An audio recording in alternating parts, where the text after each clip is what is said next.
So, Master and Student Psychotherapist, episode 7. We've done 6 already. And actually, weirdly, everyone seems to love this little show. And I have no idea why, because it's just completely mental.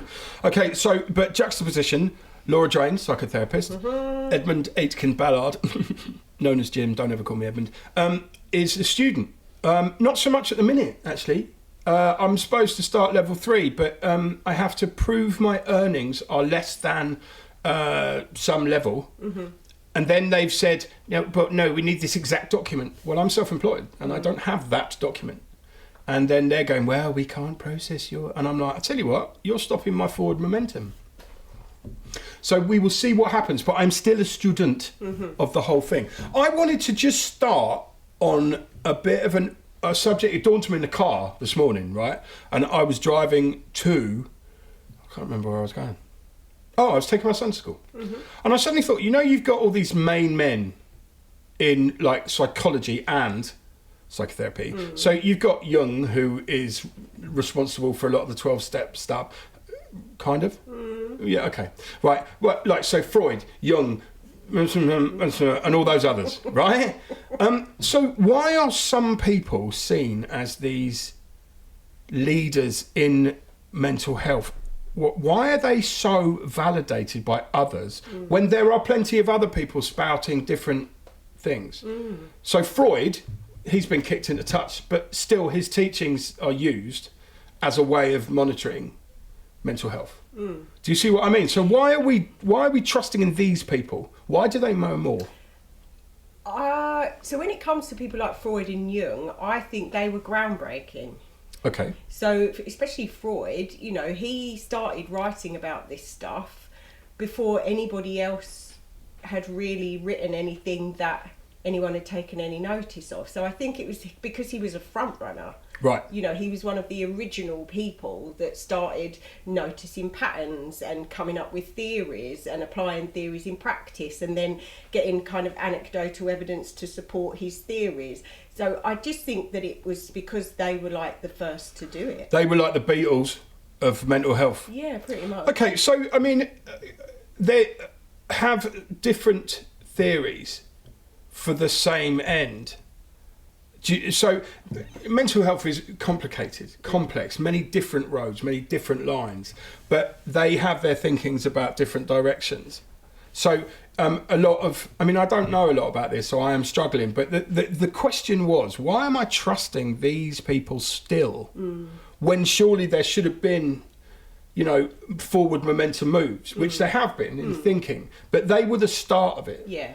They were the people that triggered the way to believe. Yeah, they're like the granddaddies, aren't they? So they're like the people for whom you refer back to, or to whom you refer back to. So there's new theories evolving all of the time, new ways of practicing, new types of therapy evolving all the time. But we often refer back to people like Freud because they were the kind of front runners. They were the first people to come up with stuff. So you might have a theory now and then you might build a practice around it, and you might say, and this is like Freud's original theory of blah blah blah, but we've just taken it in a slightly different direction. So we do tend to go back to those sort of granddaddies. Is that for validation of what you're doing though? Well, I think so, because it's very, very difficult to prove that's my point. Therapy works, or this therapy works particularly for that, or that therapy works particularly. It's very difficult because what you're doing is relying on anecdotal evidence, which is completely flawed, because you're relying on people saying, oh yeah, I feel loads better after I had those 6 sessions of CBT. That could be for a myriad of different reasons. That might not be the CBT. It might be that it went from being autumn to winter, or spring to summer, or they finished grieving their parent, or they got a new boyfriend moved out, their girlfriend, exactly. Anything. So the impetus behind their struggles may well have changed. Yeah, loads of different things in their life could have changed, but they might put it down to the fact that they had this particular type of therapy, and that will go down as a tick. That therapy works for that problem. But like I say, that is a very flawed process. So it's subjective, isn't it? I mean, if you believe it works. Well, it's the placebo effect, isn't it? I don't know. But aren't you saying to me then that your job, the thing you do every day, is a bit of a placebo? It can be, but does it matter? Because if it works anyway, it's a bit like taking a pill that is a placebo, but you feel better. Does it matter that it's a placebo if you feel better? Okay, I get that. I don't know if I'm comfortable with that concept, but I don't have to be. No, you don't. That's the point, and neither does anybody else. No. And I think the point I was reaching for in my normal roundabout meandering way was, why the fuck am I trusting these old men that I don't know who lived in a different time to tell me now, with the different stresses, the different strains, the different triggers, why am I still trusting in them to learn how to help people in the future? That's a very good question. Yeah, and we don't have an answer for that. No. Because if we did have an answer for that, we'd be geniuses. Genii? I don't know. Genii, maybe? Genii.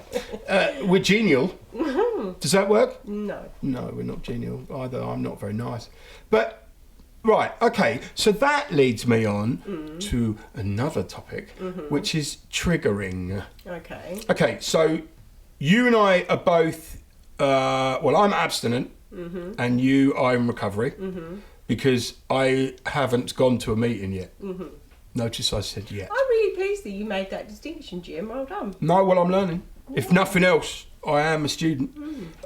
Okay, so right, let's do a 12-stepper, right? Okay, they have gone and they have admitted their addiction, and they are going through recovery. 12-step recovery. 12-step recovery. Yeah, so you are in recovery of sorts, but you're not in 12-step recovery. And that's, I'm not making a judgment about that, it's just a distinction. You are making a judgment. I'm not. You can do your recovery however you want to do your recovery. It just won't be 12-step recovery, which is the way I'm doing my recovery, but that is not the only way. No.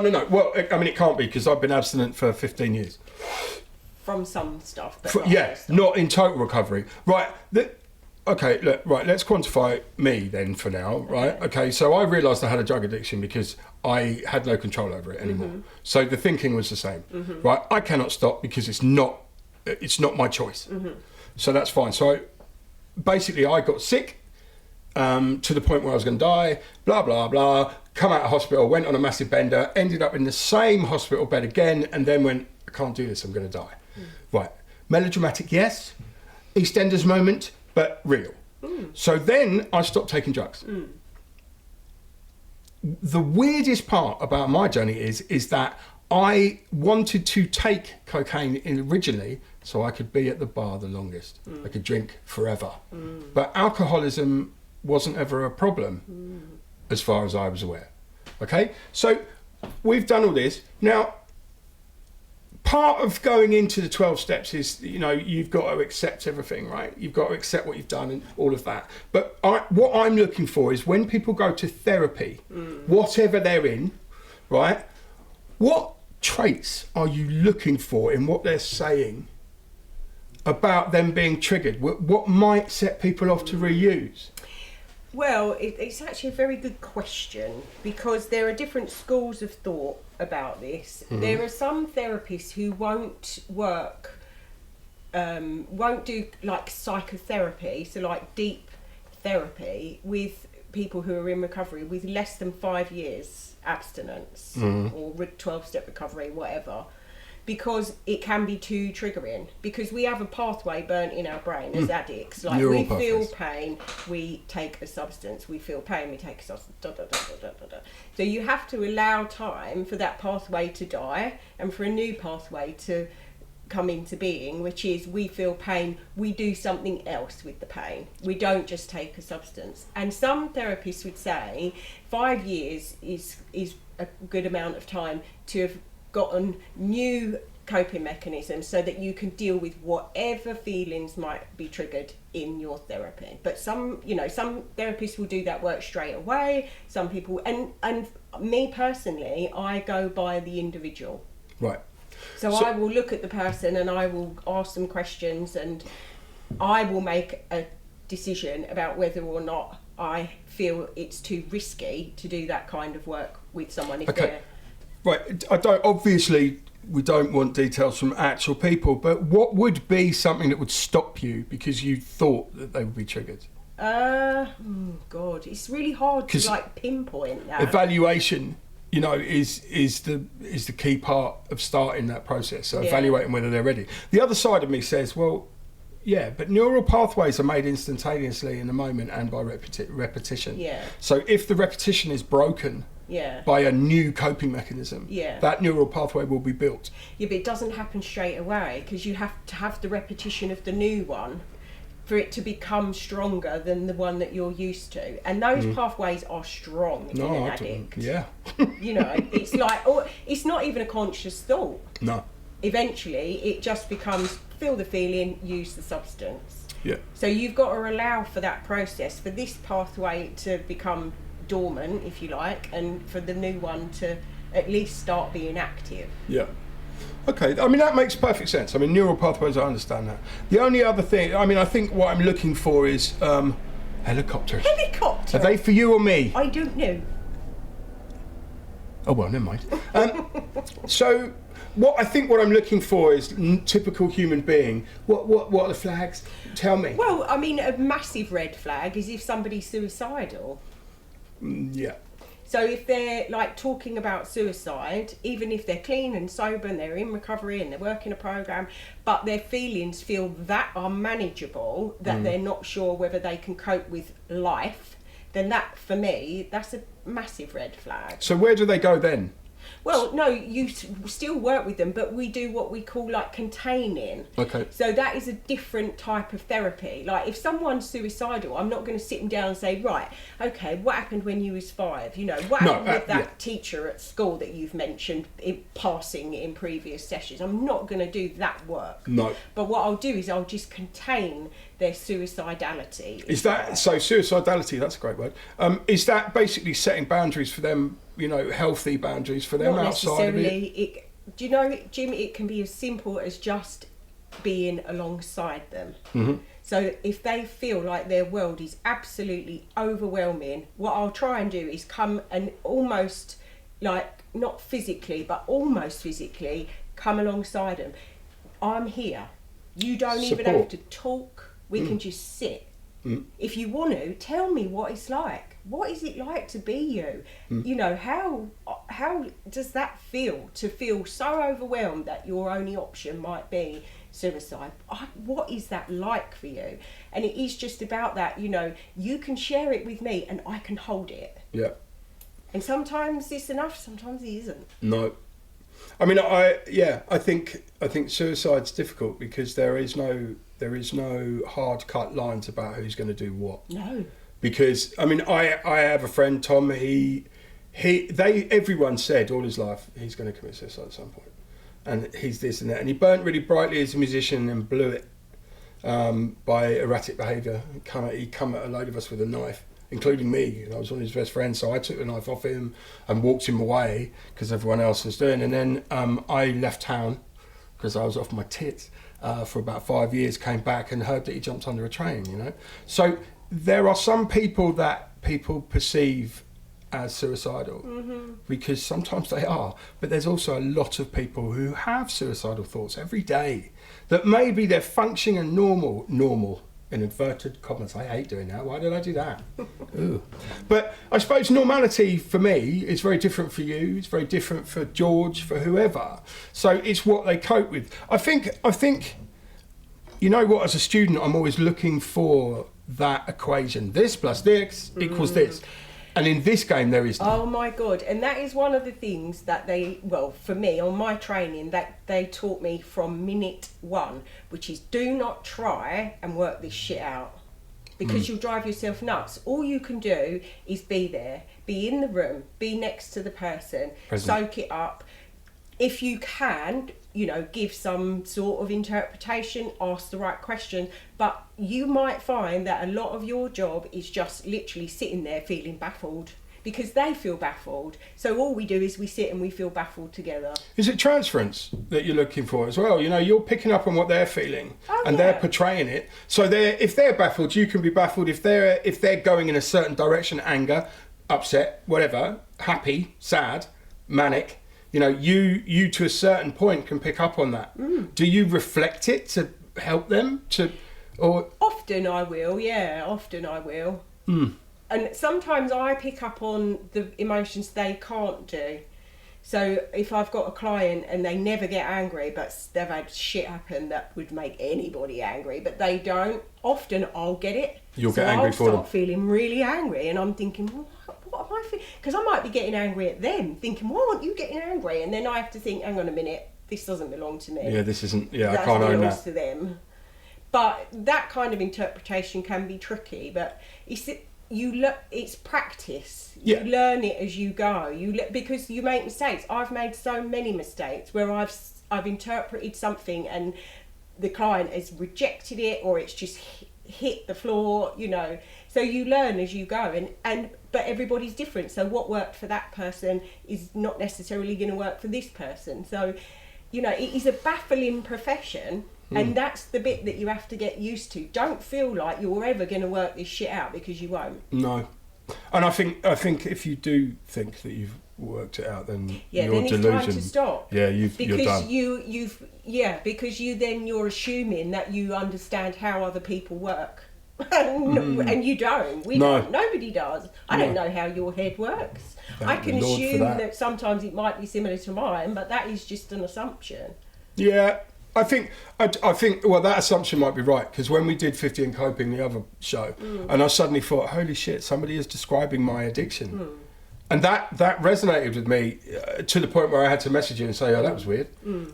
But yeah, I mean, I think if you presume in this game, you're fucked. Yeah, I mean, it's easily done though. I mean, and I've done it. I've said to you before, I think on another show, how I can struggle with over-identifying. Yeah. So if a client says to me something like, oh my God, you think just the way I think, my ego goes, oh my God, I know how this person works. Brilliant. I can do loads of good work here. I can fix you. Yeah. And that's a very easy trap to fall into. Yeah, I can see that. I think the most important thing, and we've started to glimmer this, is the boundaries that you have to set as a professional. So, you know, you're not their friend, but you are somebody that they have a relationship with. But it's very professional. They know that they can't come to you for anything other than, you know, their mental abilities and or inabilities, depending on what it is. I think it's important that we all have a little look at our own triggers for things. Yeah. And I'm starting to notice, I mean, obviously recently I've stopped drinking, so now I'm totally abstinent, you know, not because you bullied me into it, but because it had to happen. There are other things happening that I can now see as traits. And I think, obviously, if you can see it in yourself, then you can self-reflect and not self-medicate, but you can sort out a pathway that works for you. And, you know, more and more sadly, I'm falling into your Venus flytrap of 12 steps, because I do want to see if it would help me. So I've been promising to go to a meeting, so we're going to go to a meeting on Saturday morning, or whatever we said. I think it's important as well, from a student point of view, to look at that and see if it does work, and if it doesn't, then analyse why it doesn't. Because then I will at least be informed on what you do. You and I have had loads of conversations about 12 steps. Chris Love has explained the whole thing to me in his perception. But until I sit in that chair and listen to those guys talking, I'm not going to know how that feels. No, and there is a saying in 12-step recovery that the biggest problem that addicts have is contempt prior to investigation. Well, that's... I'm not sure I'm contemptuous. I don't think that you are showing contempt, but a lot of people do. It's 12 step. Oh, it's all about God, isn't it? Oh, it's religious. Do you know why I didn't go to 12 steps? Go on. Because I was fucking ashamed, and I didn't want to do it to other people. I didn't want to sit in front of other people. I had to deal with that myself. What, even other addicts? Yeah, especially other addicts. Really? Because I'd have fucking judged them. We're all judging each other all the time. Exactly, but I didn't feel right about it. Okay. That's fair enough. I didn't feel that it was a place that I would benefit. I would probably try and end up going, well, I'm a different addict to you. We've all got special and different. We've all got that. We all think my shit's worse than your shit, or your shit's worse than mine. Or the thing about addicts is we cannot bear the thought of being average. That terrifies us more than anything. I've either got to be way better than you or way worse than you. We can't be the same, and that can't be average. Oh, do you know what? I just had a little bit of a flash. When I used to take cocaine in a group, not injecting, just still hoovering. It was always me that cut it, and it was always me that led the lines and when and how, because I had to be in charge of that. So I had to be the lead addict. Oh dear, leadership issues. My addiction's worse than your addiction. Yeah, I didn't see it as that at the time. I do now. Yeah. And you hear it in meetings sometimes. You might come across one of those meetings where we call it like competitive sharing. So you might say, oh, you know, at my worst I was doing 500 quid of coke a day, and then someone else will share and say, well, at my worst I was doing, and it's like, oh mate, this is embarrassing, because who gives a shit? None of it matters. Do you know what I mean? We're all here because we're fucked, not because we've won some competition about who can hoover up the most Charlie. It's embarrassing. Well, but we've all got that. We've all got that element to us, that competitive, you know, I'm either shit or it, you know, I'm either brilliant or I'm on the floor. So it's not unusual to have that. No. Well, I mean, my intake was ridiculous in the end. It all is. Right? So, and then, but that's where I was just going. And then I said, do you know what? Just taking half a gram's fucking ridiculous. Yeah, it all is. It's such a shit look, isn't it? Well, yeah, it is. But when you're in a minute, aren't you, Billy Big Bullets? I tell you what. We're going to have to end because we've got to the end of our time. Oh my God. I know, that's mad, isn't it? When we're talking, right, it never stops. I wanted to say thank you to everyone who has watched this, because lots of people have. It's going to be out on Spotify as the whole thing as well. We're going to launch from bottom to top. So if you're Spotify, it's on YouTube. I may well put it on Rumble as well. So we can be everywhere, and we're always watching, just so you know. From Laura Jane and from me. Goodbye.